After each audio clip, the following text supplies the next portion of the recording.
성도 여러분, 밤새 또 안녕히 주무셨습니까?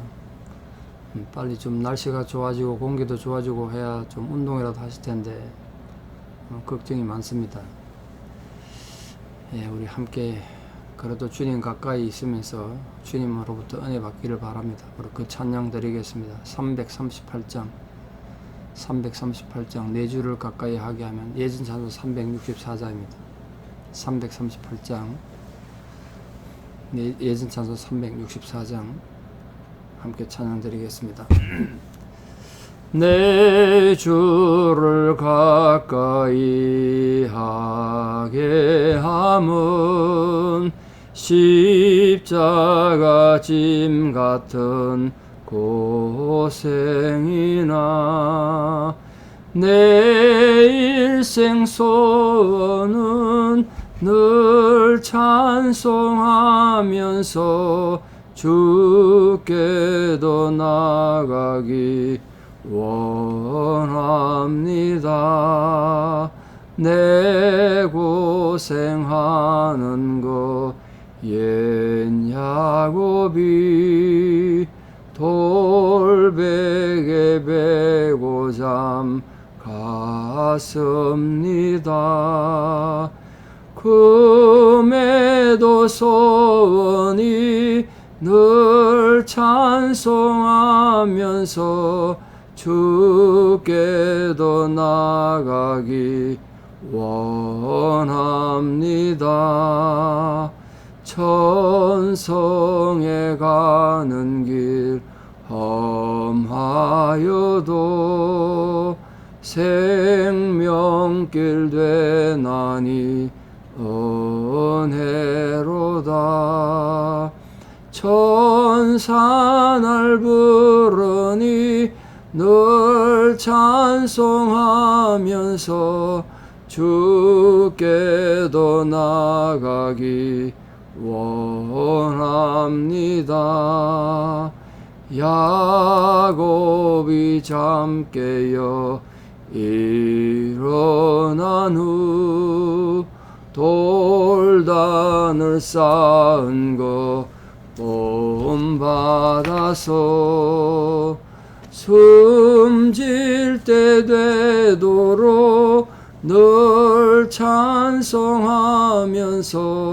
주께도 나가기 원합니다.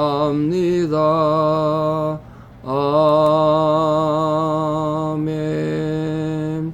우리 신앙 고백 드리겠습니다.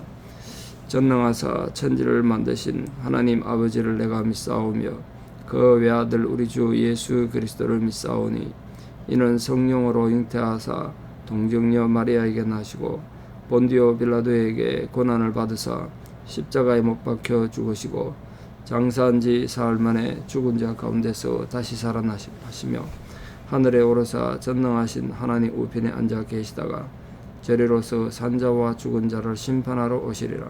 성령을 믿사오며 거룩한 공회와 성도가 서로 교통하는 것과 죄를 사하여 주시는 것과 몸이 다시 사는 것과 영원히 사는 것을 믿사옵나이다. 아멘.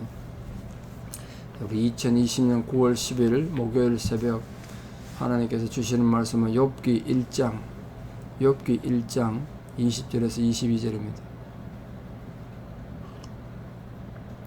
욥기 1장 20절에서 22절 말씀을 봉독에 올리겠습니다.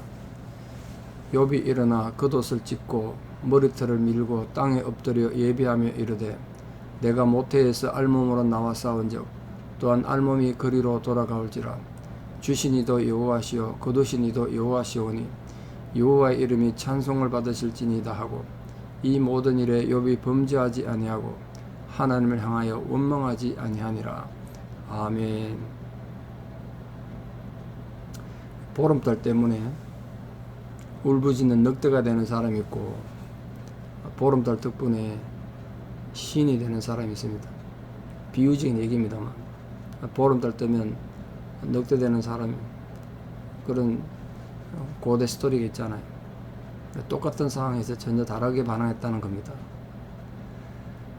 내가 만난 어떤 사람 때문에 내 인생은 불행했다, 나는 망한 인생이 됐다, 그렇게 말하는 사람이 있고, 내가 만난 그 사람 덕분에 내 인생은 행복했다, 나는 승리한 인생을 살았다, 그렇게 말하는 사람이 있습니다. 똑같은 고난 때문에 인생을 불행하게 생각하고 불평하다가 폐인이 되는 사람이 있고, 그보다 더 심한 고난 덕분에 인생의 본질을 알게 되고 신앙의 깊이를 더해가는 그런 사람도 있습니다.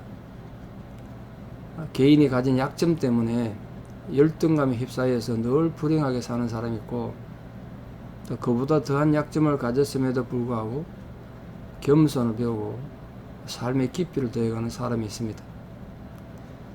결핍한 것 때문에 주저앉아서 세상에나 원망하고 한탄하는 사람이 있고, 그보다 더한 결핍 덕분에 기도하면서 더 높이 날아오르는 영적으로 성숙한 사람도 있습니다.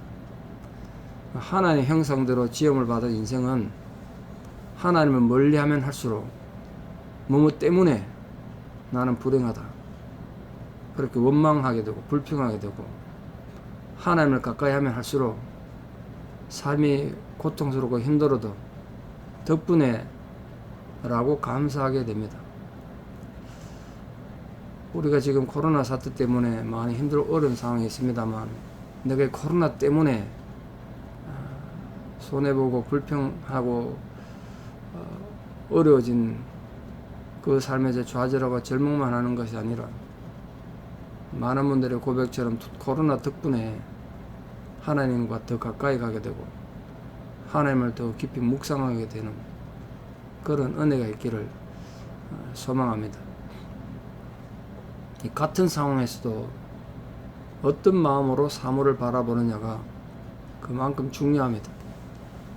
특히 우리 신앙인들에게는 그 마음의 자세가 영혼을 결정하죠.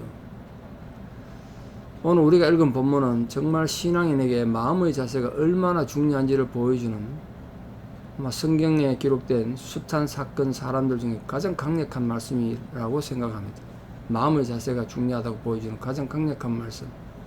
누가 거기에 이의를 제기할 수 있겠습니까? 의인 욥의 집안에 엄청난 불행이 닥쳤습니다. 말로는 설명할 수 없는, 감당 못할 절망이 닥쳤습니다.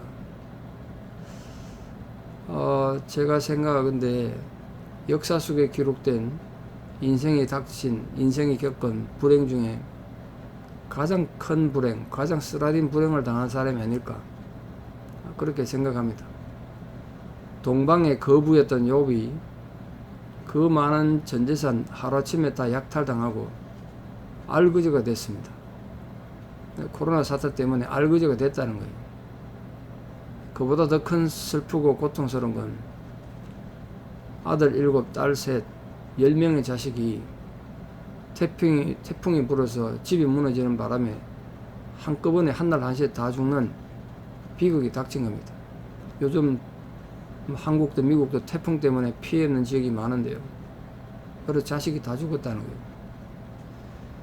이 고통스러운 비부를 들은 욥은 어떻게 행동했는가, 어떤 마음을 가졌는가, 그게 오늘 본문의 핵심이죠. 욥은 그 비통한 소식을 듣고 자리에서 일어나, 하나님에 대한 경배의 자세라고요. 자리에서 일어나 겉옷을 찢고 머리털을 밀고 땅에 엎드렸습니다. 하나님을 향하여 삿대질하고 원망하는 게 아니라 하나님을 향하여 기도하기 위해서 하나님 경배하는 자세를 갖췄다. 자리에서 일어나. 옷을 찢는 것은 슬픔을 나타내는 관습적 표현입니다. 욥이 안 슬펐던 거 아니에요. 슬펐어요. 옷을 찢었어요. 옷 찢는 증거 가지고는 지금 욥이 당한 고통의 슬픔을 다 나타낼 수 없었기 때문에 수염과 머리털까지 깎았어요. 가장 비통한 마음의 외적인 표현이 수염과 머리털 깎는 겁니다. 욥이 인간인데 왜 고통을 못 느꼈겠습니까? 우리는 똑같은 인간인데 역시 고통을 느꼈어요. 그리고 옷도 찢고 머리털 수염도 다 깎은 거 아니겠습니까? 중요한 건 그런 비통한 중에서도 원망과 불평 대신 하나님을 찬양했다는 거예요. 그게 과연 가능하겠습니까? 내 자식이 죽어나가고 지금 사업이 쫄딱 망해가지고 빈털터가 됐는데 그럼 무슨 찬양할 게 있겠어요? 근데 욥은 이렇게 찬송해서 지금까지 찬송은 남아있어요.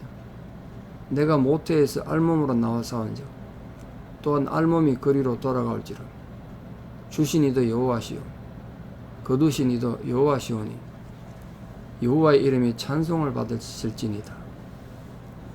욥은 자기가 지닌 재산이 전부 하나님의 것임을 고백하는 놀라운 신앙 고백을 오늘 보여주고 있습니다. 그가 그동안 자신이 날마다 누렸던 그 생활의 풍족함이나 매일매일 먹던 양식까지도 다 하나님으로부터 온 것임을 고백한 겁니다.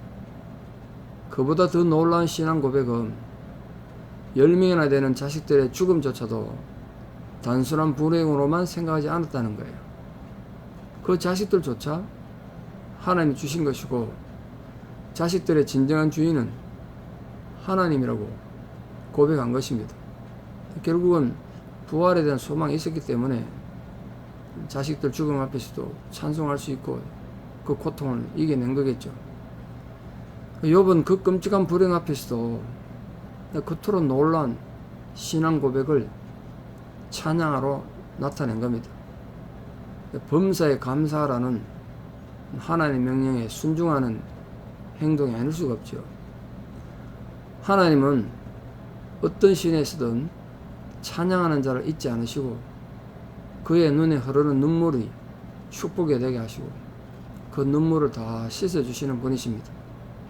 하나님의 그 약속은 어느 시대 어떤 상황에서도 똑같이 적용되는 것입니다. 그것이 경제적인 엄청난 손실이든 사랑하는 가족들의 갑작스러운 죽음이든 신앙의 고백은 언제나 같은 것입니다. 마음을 어떻게 다스리느냐, 뭐뭐 때문에 불행하냐, 그럼에도 불구하고 덕분에 내가 지금 행복하고 신앙 고백을 할 수 있느냐, 그 차이가 영혼의 차이를 가져오는 겁니다.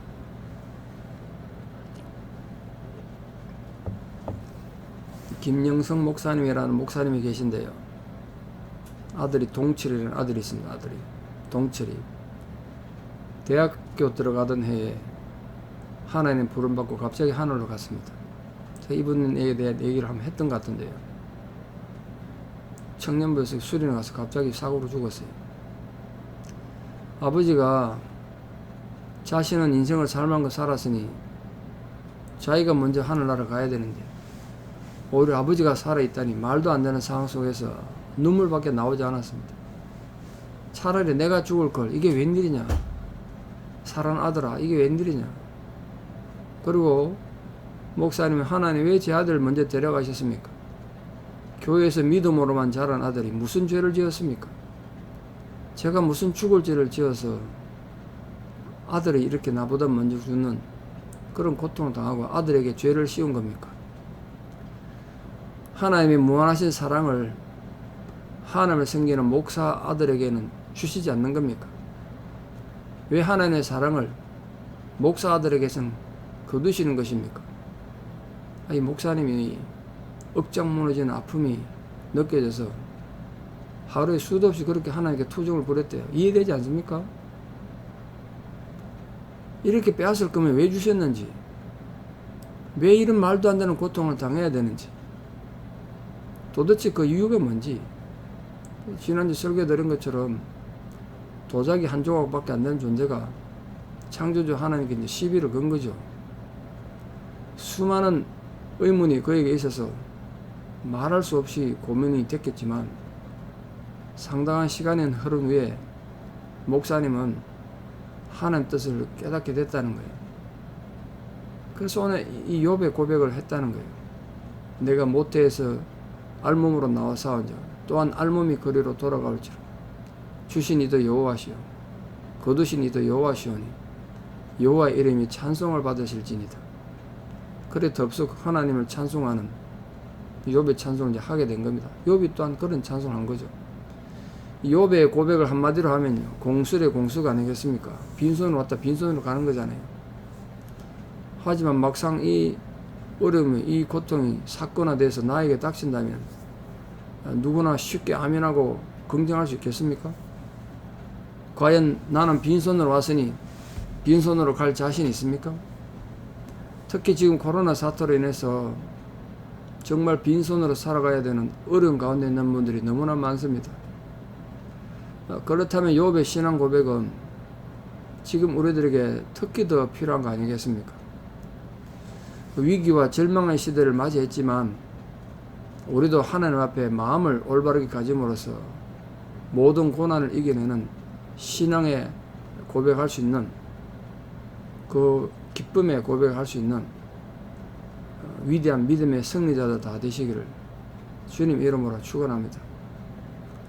욥기의 한결같은 주제는 하나님은 절대 선하시며 전지전능하심으로 사단에게 공격을 받거나 인간의 성공의 신화에 논리에 지배받지 않는다는 거예요. 이렇게 지난주 설교드린 것처럼 도자기 한 조각밖에 안 되는 인간에게 항변받으실 분이 아니란 거예요. 하나님은 인간의 지혜가 미치지 못하는 곳에서 인간의 고통까지 선하게 이용하셔서 이 세상의 역사와 인간의 운명을 결정하시는 겁니다. 여기에 우리 성도님들의 신앙적 자세와 삶의 철학이 다 들어있는 거 아니겠습니까?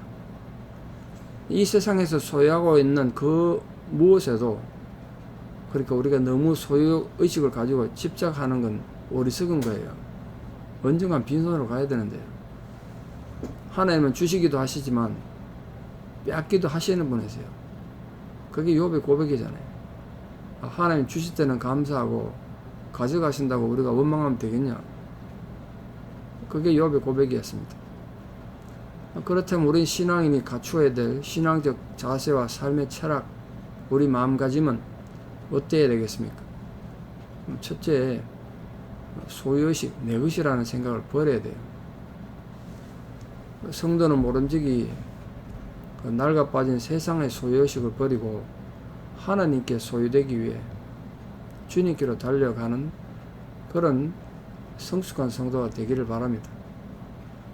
죽음의 바다에 난파당해서 허우적거리다 구원되고 영혼의 자유를 얻었으니까 세상 것에 소유돼서 죄의 종으로 그 죄의 종의 모습으로 살아갈 것이 아니고 놀랍고도 찬란한 천국을 바라보면서 예수님 붙들고 살아야 되지 않겠습니까? 그러니까 사랑하는 성도님 모두 현실의 어떤 고난 앞에서도 하나님 그분만으로 예수 그리스도 그분만으로 행복하게 사는 분들 다 되기를 축원합니다.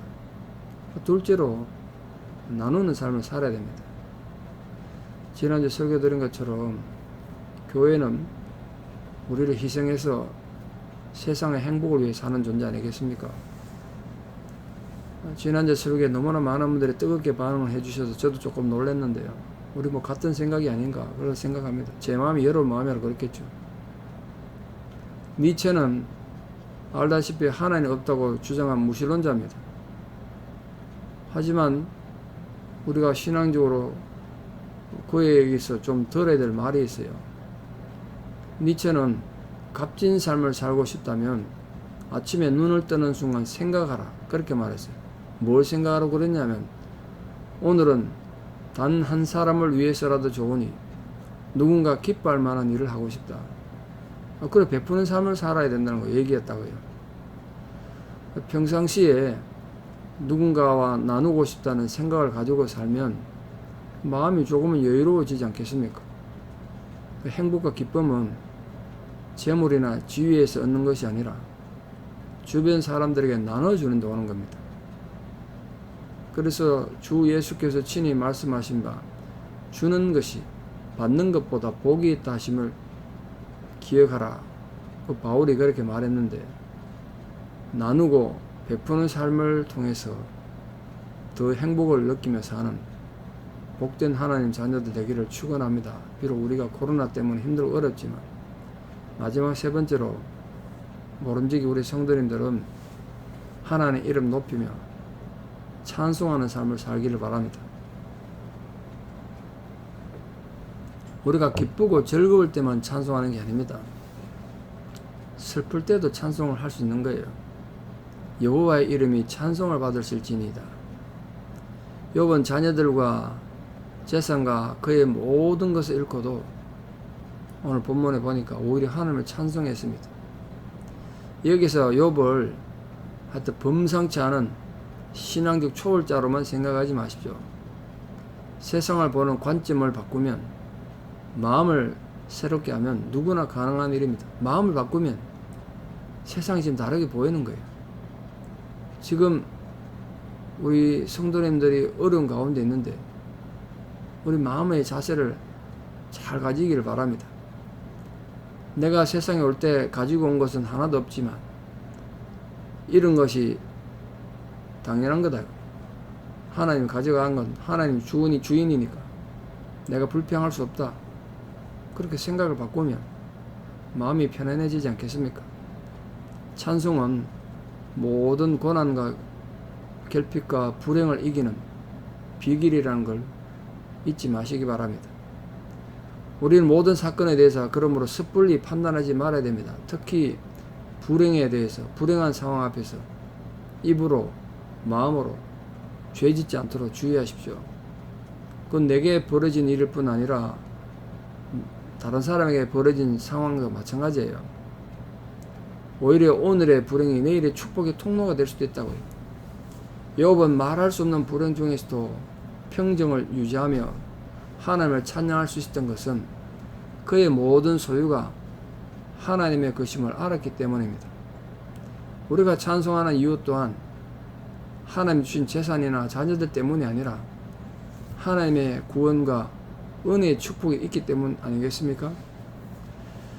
지금 다양한 형편의 위기와 고난의 상황에 노출되어 있는 모든 성도님들이 우리 시대의 욥이 되어 부디 고난 가운데에서도 오히려 더욱 담대한 신앙 고백을 통해서 하나님을 찬양하는 위대한 신앙의 승리자들로 우뚝 세워지기를 진심으로 축원합니다.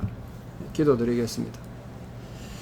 사랑의 아버지 하나님, 인생을 살다 보니까 인생이 우리 생각대로 되지 않고 우리 마음먹은 대로 되지 않는 것을 뼈저리게 깨닫습니다.